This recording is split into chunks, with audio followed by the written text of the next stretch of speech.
Before we get started with today's show, I just want to remind you that you can save 10% on your order with Symphony of Balloons, a luxury balloon company that also offers a 360 camera. Just simply mention you heard about them on Breaking Through Glass Ceilings. Hello, ladies and gentlemen. Welcome to another episode of Breaking Through Glass Ceilings. I'm your host, Brian H. Waters. Before I get started, make sure you hit the subscribe button down below. Make sure you also check out the links from some of our sponsors and partners of this great show. Folks, heavy loaded show today. We're going to talk about Scottie Pippen, Luke Longley, Horace Grant going on the No BS tour. We're going to talk about Brian Windhorst hating on Allen Iverson, Kevin Durant and a fan, Johnny Manziel, he's a changed man, a lot of beefs with former athletes and coaches. And then at the end of the show, I am going to give you the 5 things that I'm looking forward to with my Baltimore Orioles this year. But first, let's start off with EA Sports. They will be offering college football players $600. First of all, I'm going to give an applause. The celebration is for the fact that college football is back. EA Sports NCAA football is returning. Now, the last time we had NCAA football, it was 2013.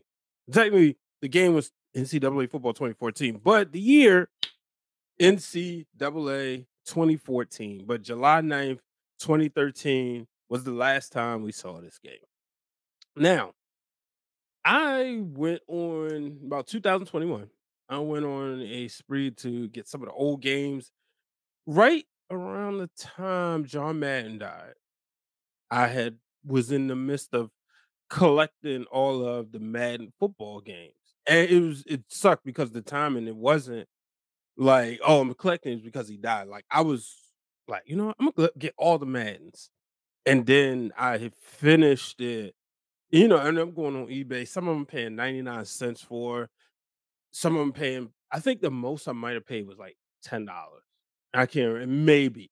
But I went back from Super Nintendo, um, PlayStation 1, PlayStation 2. Oh, I got Madden 97, 98, 99, 2000 on PlayStation 1, 2001, and so forth. PlayStation 2, Xbox. Well, I didn't get them on Xbox. PlayStation 2, 3, and so forth. I already kept all my PS4 games.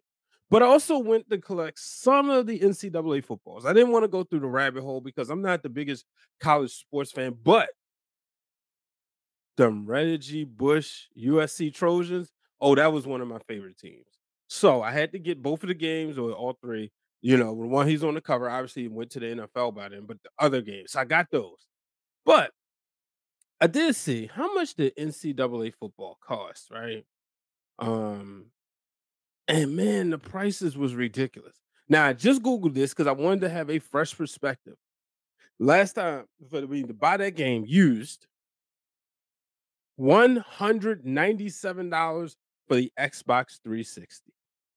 If you want to buy a brand new sealed one, $599. Yes, folks. That is for the cover of that is for the game NCAA football. So obviously everybody is flipping the game. That game featured Denard Robinson. He was the last cover athlete, but everybody's excited. Everybody's excited. They're getting the game back. We're finally going to get NCAA football back this year. They gave us a teaser. We was waiting for it. And even then it was like, oh, okay, y'all just told us. And, so everybody's still waiting on like official gameplay, all the official trailers. But $600, every athlete. Now they're estimating about 11,000 players, right? So, of course, I had to do some research. I put the tweet out there a few days ago. I asked people how did they feel about the game, the price. And I got a couple, okay, that's fair. Then I got a few people said, no, that's not enough money. Um, Step in the right direction. I watched my good friend Jordan. Shout out to Miss Jordy. Make sure you follow her on Twitch. She just hit 10,000 followers on Twitch. But also check out, I just watched her TikTok. And Jordan is a person who is a gaming content creator. I met her at NABJ in New Orleans, and in one of the journalism dinners, I think, or was on one of the things was there. But we met, exchanged business cards, and been friends since. And I've always respected her gaming content, you know. And she replied to my tweet was saying that maybe it's a starting point, but sports games earn multi-million dollars, so should be a lot more. And she talks about that on her TikTok, where she does go in like, there is an opportunity for some athletes to make NIL deals on this to make more money. And but she was saying, it's like, come on now, y'all made millions of dollars before. Now there's been a billion, close to $1 billion on the game last year. I mean, on the last game because people bought. But you have to think about the hype, right? Now, I looked up some numbers and I saw Madden 23. I looked up Madden 23. 24 is obviously still in the works. Madden 23, 9,174,151. That's how much money is grossed at, right? Now the revenue comes out 2 million by the time they pay all pricing, regional pricing adjustments and discounts and refunds, all the cuts and taxes. But $2 million in profit, right? So understanding like how much well, you got to really take it from the gross revenue. But understanding how much, I'm like, $600, 11,000 people that you got to pay. It makes sense to me when I first saw it. Obviously, I believe there's definitely more wiggle room. It's a starting point. I believe you pay a little bit now because you can pay more later. But I felt like it's better than nothing. But one of the things that I did before recording this was I watched the It Is What It Is podcast. Shout out to Mason Cameron. So they have Maurice Claret on there every week. And in his analyst role, he talked about everything and said, no, not a good deal. So I'm listening because after all, Maurice Claret was on these NCAA games and he was one of the best college football players at Ohio State. And I remember, watching him dominate. So some of the key takeaways I got. One, they made 80 million. Well, he says they made 80 billion dollars. Not sure about that, but when they had the last game. But let's just say it's 80 million. Because it sounded like he said 80 billion, but I'm like, no. No, it was 80 million. I'm looking at my numbers wrong. Apologize. $80 million the last time the game was out. And I'm like, okay, well, Madden just made, they grossed at 9 million. Yeah, that's probably accurate considering you wasn't just handing out streams here and there and discounts and everything. Now, but let's get into it, right? If you total 11,000 players at $600, that puts you at 6.6 million. Then he brings up the fact that their rights go away, because now you done signed over your name. I would love more information in that. Says the company will make more. Then he talks about you should be paid proportionate. Basically, use the same model the NBA uses. Now, I thought about that, and I know one of the biggest things is they don't want athletes to be getting paid, student athletes to get paid that way, because then they're gonna start looking at us like we're not athletes, we're employees. So I thought about the proportionate way. Now, I understand there is opportunities. This is what I took away from Jordan's show or her TikTok. Kind of like, if, let's just say, you're Shador Sanders and you're out there, let's say he's the cover athlete, but then he's also doing commercials and everything. I would expect that means he's getting an opportunity to make more money. Same with like a Travis Hunter. Or if you're doing, hosting game tournaments, any other opportunity. So that's the way I look at it. I think that this is a great opportunity. It's a great starting point. As a person who plays the game, I'm really excited. So many have blamed Ed O'Bannon for this. And I did some research because I was kind of like, oh man, when I learned about it and I saw one quote where he said he heard a lot of, dude, you're messing up video games. Ed O'Bannon sued the NCAA for, basically allowing their likeness to be used by EA Sports. And that's what caused EA Sports to stop producing these college football games and college basketball and college baseball. And his whole thing was he felt players should be compensated. Said there was a time, I read this op-ed that he did, and he was he went over friend's house, and his friend was like, "Oh, play me in a game." And he saw the 95 Bruins.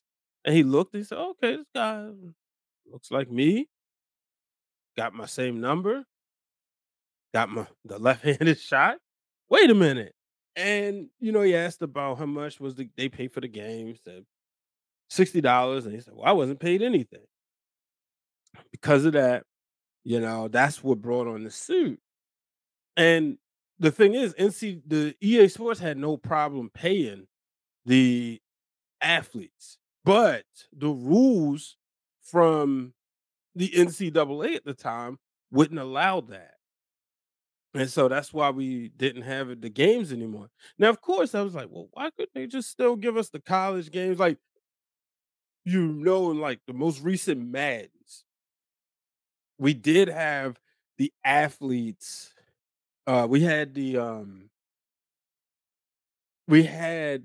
teams, like the college teams, right? But they just had generic people. And of course, later on, they would do like the all-time USC Trojans or the all-time Miami Hurricanes. Now, that would have taken away from the experience, right?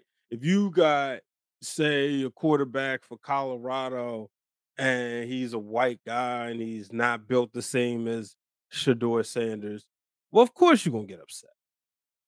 So there's that option. So, but I used to think that, like, why couldn't they just give us, a generic game? But it's good to know that the athletes are gonna have some sort of compensation. $600 may not be fair. I'm thinking of making it even, at least to start out, right? You paying the players, you're paying the players, everybody who decides to opt in. So I'm thinking about that kicker from Morgan State University who, he's not getting the money Johnny Manziel was getting in college. So why not? You know? I like the idea and understand what Maurice Claret is saying, make it proportionary, pay the players who's gonna do more. But college football video games, college basketball video games are back. Hopefully this makes Madden better. I don't see EA Sports making a basketball game. Will we get March Madness back? Who knows? That would be nice. I know NBA Live is dead, but then again, bring back college hoops. NCAA college hoops was a lot of fun, but I hope all is well. Ed O'Bannon said he's excited. He think it's really cool. And he said he would even play the game. So I think we could stop um blaming him. It's very funny. Like Herbstreit even said he was ruining the game and blamed Ed O'Bannon. And obviously Kirk Herbstreit got paid. He was a voice on the video games. So he got paid. So but hopefully everybody wins. Let me know what y'all gonna be doing, who y'all playing with, who you running with, how excited will you be? I know a lot of people talking about they're taking off the day it comes out. Me, I'm excited though. Madden has been the shits. If we want to be honest, the next gen version looked good. That's about it. But somebody told me the last Madden game that was great to them. I think for me, when I went back down the rabbit hole and like started buying all the Maddens again, I want to say the last one that like looks really good as far as now, like that I'm like, I wish they would add this back in. It's like Madden 2010.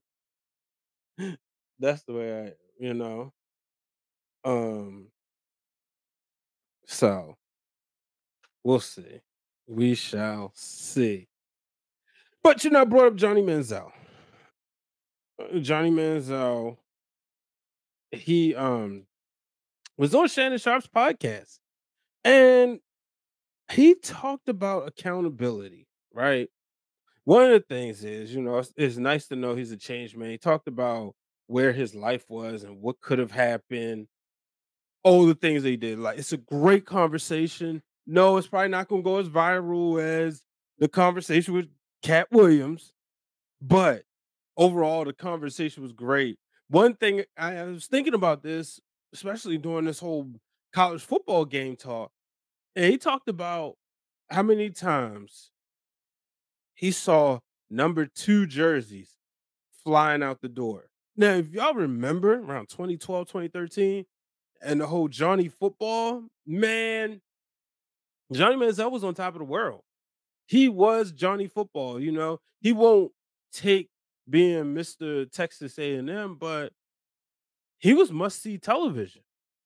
He was leading off well, on him, they was leading off First Take talking about him, and that's one of the things he talked about. Feeling bad for letting Skip down, LeBron James and Maverick Carter down.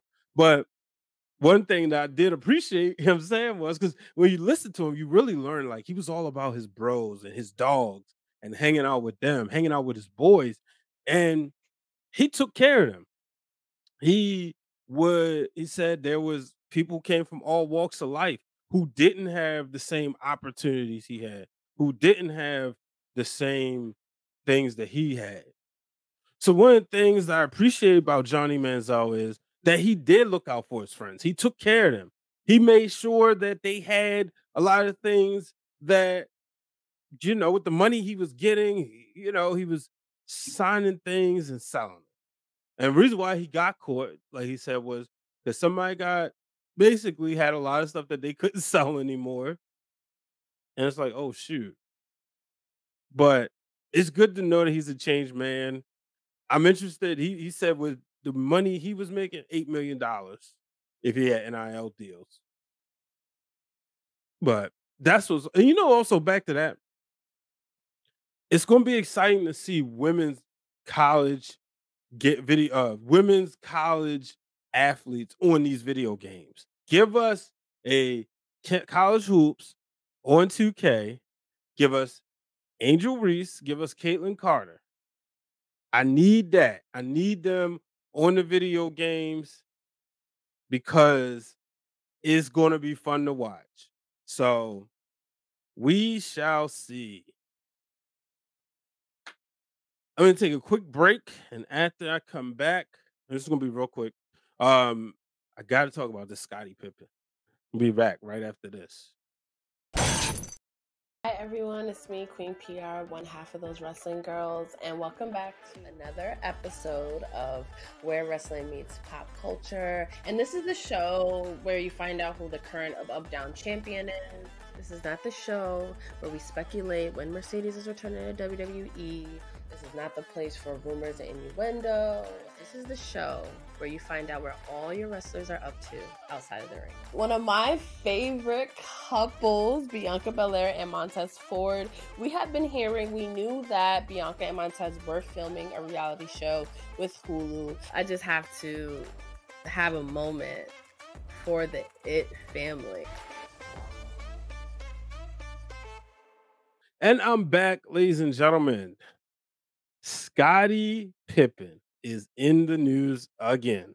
Now, I've been very honest. Last year, I read Scottie Pippen's book.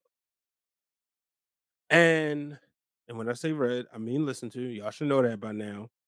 I listen to a lot of books. It's even better because it's in his voice. And upon listening to it, I learned a lot about how he truly feels about Michael Jordan and about the Chicago Bulls. It took me down the rabbit hole. I started looking at old stuff. Now, if you've been paying attention, you know that Michael Jordan and Scottie Pippen are not like this at all. You have the duos of Kobe and Shaq, Kareem and Magic, the big three from Boston. But Michael and Scottie, who y'all may say is the best duo ever, not at all. Now, last episode, or the episode before last, talked about Scottie Pippen, ex-wife, Michael Jordan's son, Marcus, dating. They had broke up. Well, it's been reported that they're back together. But I don't think this is what this is going to be about. Scottie, Luke Longley, Horace Grant. 3 people who felt disrespected during the Last Dance documentary. Well, they're going what they call the No Bull Tour. Now, recently, the Chicago Bulls honored the Bulls dynasty. Scottie wasn't there, and Michael wasn't there. And what made it worse, they booed Jerry Reinsdorf's wife. And I said it before, and I stand by my statement. Blame Michael Jordan for that. Because how that Last Dance was produced, a lot of people learned about Jerry Krause's wife. Now, Scottie Pippen on there, you can see him making fun of Jerry Krause. You see throughout the documentary, a lot of it's about, when Scottie had the headache and Michael Jordan was irritated. They really jumped in the fact that Scottie took the money that was the market at the time, even though the owner advised him not to. But Scottie, who had suffered back injuries, wasn't sure how his career was going to play out. So he went the safe route and then was the arguably top 5 best basketball player and making less than mid-level money. So that was really brought in. It was really honed in. And a lot of people felt like he got embarrassed. And so did Scottie. He didn't like being called Michael Jordan. He thought Michael Jordan was condescending to everybody. So I'm very interested to see Luke Longley and Horace Grant join him on this tour. There was another documentary on YouTube that goes more into like Luke Longley. It's like, well, y'all didn't get this part of the Last Dance, so we're gonna give you a Luke Longley doc. So I'm interested to see his beat. Now, Horace Grant, you learn that he just got tired. And I learned this in Scottie's book because them two are best friends. Really got tired the way he was being treated by Jordan and Phil Jackson. And that's why he left. That's why he went to the Magic. So they're starting this tour in Australia. And I was again watching the It Is What It Is podcast, and Mace brought up the fact that you start the tour outside of the country to kind of get your feet wet and get used to it. He said, because bringing it here, if they start in New York, soon as Scottie get off the limo, yo, Scottie, what's up with Mike Jordan's son and your daughter, your ex-wife, man? all of that stuff, so he really can learn how to like get rid of that. But I tell you this, I want to go. I want to go on a No Bull tour. I want to go to see the No Bull tour. I want to hear what they got to say. I do not hate Scottie Pippen, and there's a lot of stuff that I say, okay, when I listen to the book, I said, all right, I can understand where he's coming from. Everybody will always side with Michael Jordan. So the moment you say one bad thing about him, it's blasphemous. I have no problems with Michael Jordan. Michael Jordan is one of my favorite, in the top 10 favorite players. Sure, his shoes are the most comfortable, but he's not perfect. And I think people are unfair to Scottie Pippen all the time. And people don't recognize that Michael Jordan never won an NBA championship without Scottie Pippen. Just like Scottie Pippen never won an NBA championship without Michael Jordan. But if we want to be honest, Scottie Pippen did get to the Western Conference Finals in Game 7 and was a bad quarter away from the NBA Finals, which we all know they would have beat the Pacers. And he did get to the semifinals and was very close, but a couple bad calls against the Knicks. I'm just saying. Michael Jordan's Bulls hadn't grown up yet. Michael Jordan's Wizards, they don't even like to acknowledge that. But that's all I have to say about that. Congratulations. I hope it's worth it. Scottie Pippen, Luke Longley, Horace Grant, No Bull Tour. Can't wait to see the video clips if I don't get a chance to go. All right, moving on. Sticking with basketball, Brian Windhorst. Many people may always associate Brian Windhorst with LeBron James. We know that he joined ESPN and was put on the Heat beat. And he also, from Akron, went to the same school, worked in Cleveland. But he joined the Heat beat when LeBron moved to Miami. There was animosity. LeBron didn't like that idea. Then, he was very heavy on LeBron's, movements there. And then obviously LeBron going back to Cleveland. One of the things I always appreciated was how he broke down Carmelo's tour, for the lack of a better word, when Melo was trying to decide whether or not to stay in New York or go somewhere else. He basically called it a $800,000 vacation because by Melo being a free agent, he missed out just that much, just a little bit. But recently, Allen Iverson was on a podcast, on Shaq's podcast, what is it, a Big Shaq or Big Podcast with Shaq. That's a great listen also. Shaq and AI really get into things about obviously the practice ramp, which we done heard AI talk about it, how much he don't like it, but also AI's relationship with Tyronn Lue, AI coming knowing that pretty much he's going against juggernauts, right? When they faced the Lakers.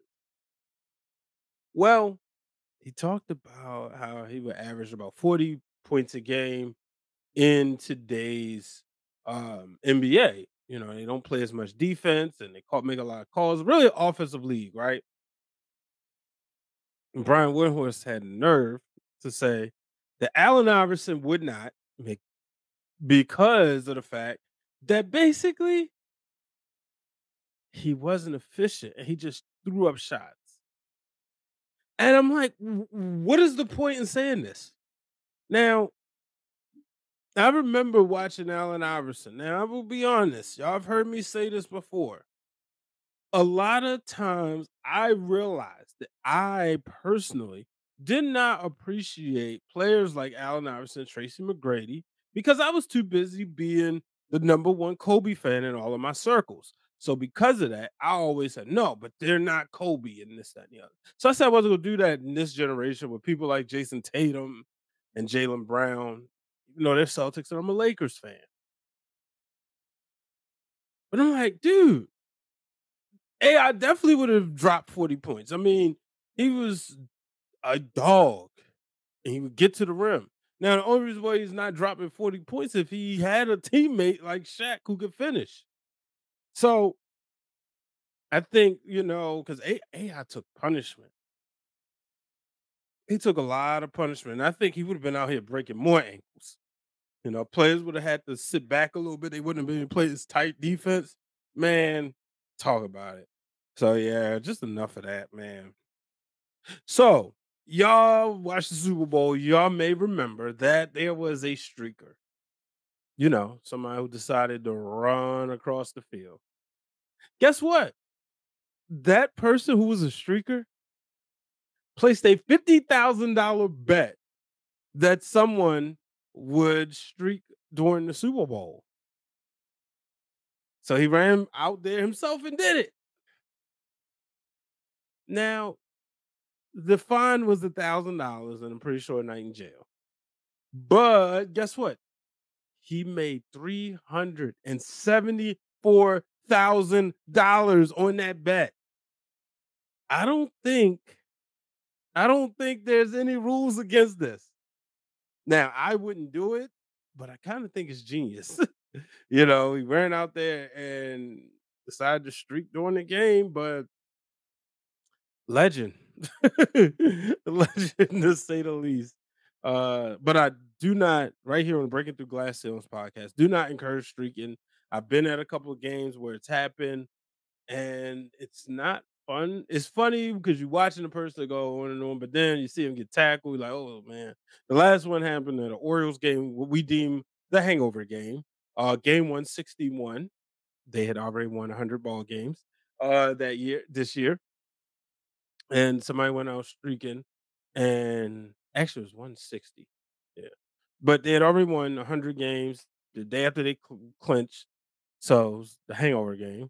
But somebody went out there and they tried to get across from one side of the field to the other, but I guess they forgot that there's a net. And because of that, boom, they was tackled and brought down and spent the night in jail. So yeah, very, very interesting to say the least. But ladies and gentlemen, I'm gonna take one more break, and when I come back, I'm gonna give you 5 things that I'm interested in, that I'm looking forward to from my Baltimore Orioles. Ladies and gentlemen, are you in the gym every week? Are you looking to kind of keep yourself cool while you work up a nasty sweat? Well, I got the best thing for you. Cooling bands, bandanas, cooling towels, and so much more. Go to Vertical Athletics, get your favorite team in MLS or MLB, or guess what? Now they have a custom option so you can upload your own logo and you can save 10% at checkout when you enter the code Brian H. Waters. Go to verticalathletics.com, use the code Brian H. Waters to save 10% on some of your best cooling gear. Ladies and gentlemen, if you want to support this podcast by wearing a t-shirt, whether it's the one that says Breaking Through Glass Ceilings or the one that says No Ceilings Above Success, simply go to foryourwear.com. Also, you can support some of your other favorite podcasts and content creators, including Those Wrestling Girls, Seahawk, and the Wrestling Club. And you can support some of your favorite independent wrestlers, including Jay Bougie, Trisha Dora, Chaz the Dawn. Shoot, all the Pure Ignorance is on there. So go on foryourwear.com, go under personalities, you'll find Brian H. Waters, and buy a t-shirt. And remember, I'll give you a shout out on the show. Podcasters and gamers, we all know it can be intense. We're talking, we're getting hype, we're passionate. Sometimes we need a boost. Well, you can get that by getting Rogue Energy. Rogue Energy is the #1 supplement for podcasters and gamers, and they have tons of different flavors, including Strawberry Burst, Tropical Breeze, and Cotton Candy. And you can save 10% by putting in the code Brian H at checkout. So go to rogueenergy.com and enter the code Brian H to save money. And I'm back, ladies and gentlemen. So before we get out of here, I told you it was 5 things. I am looking forward to the Orioles this year, the most anticipated season for the Baltimore baseball team, Baltimore fans all over. We are excited. Never before have I even played a baseball video game ahead of a season. Never before have I been this excited about baseball in February. To be honest with you, not even during the 2012 to 2016 era. Like I was excited, but it's like, okay, it'll get here when it get here. But this year, man, I can almost taste it. Championship. We won it 101 wins last year. And guess what? The team is getting better. They're more mature. So let's get right into it. 5 things. Now, this is no particular order. I'm literally just giving you 5 things. First, I got to start with the baseball Baltimore filling the stadium. I believe that Baltimore will see way more Oriole fans in the stands this year. The best stadium. We trying to get an all-star game here. New ownership, the governor, the mayor, they're behind this team. So I believe we will see that place as a sea of orange for more days than we have in a long time. And let me tell you, I went to 3 games last year, including the playoff game. That playoff game was magical. No, we lost. Last year, my record was 1-2. This year, I hope it's whatever and but man, being in there when the place was rocking and rolling, I've been in Raven Stadium when it's packed, but being in open seat, Camden Yards, oh my goodness, it was great. So I'm looking forward to them filling the stadium. Next, Cedric Mullins.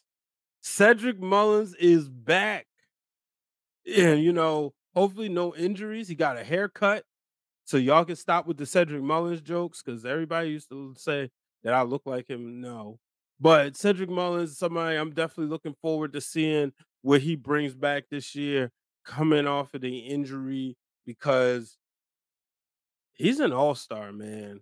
And you look at somebody who can steal, who can hit for power, who made so many incredible catches. I mean, dare say he was the Seattle Mariner killer last year. So I'm excited for him. And you know what he means to his community. We always gotta have a great black player on this team. Look at the regimes, man. Frank Robinson, Eddie Murray, Adam Jones. Add Cedric Mullins to the list. Next up, I'm looking forward to 2 of the anchors on this team just getting better as they get older and more mature. The rookie of the year last year, Gunnar Henderson, and the guy who single-handedly his presence changed the franchise, Adley Rutschman. I am looking forward to seeing what they are going to do. I can see when they holding up the trophy, them being on the face of the newspaper the same way you see Cal and Eddie drinking the beers every time you talk about the 83 World Series. So I'm excited for them. And then next up, the pitching. Oh boy, when you add Corbin Burns and you add Craig Kimbrell to this pitching squad, man, listen, Corbin Burns, all I keep hearing is he was a Cy Young candidate, and it wasn't a good year. He was a Cy Young winner, man. So him having those hitters behind him, having that defense behind him, a team that's excited and ready to win.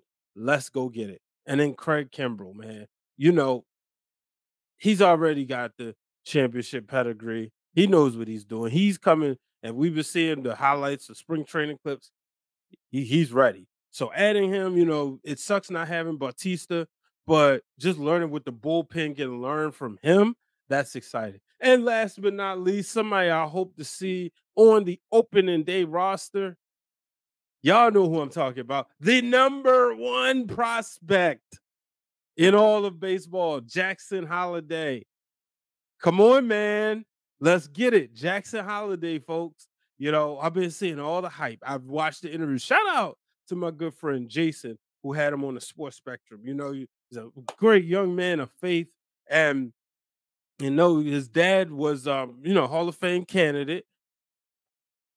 I remember all the stuff Matt Holliday was doing. I remember when Matt Holliday was the man in Colorado and St. Louis, and now we got the son, Jackson Holliday.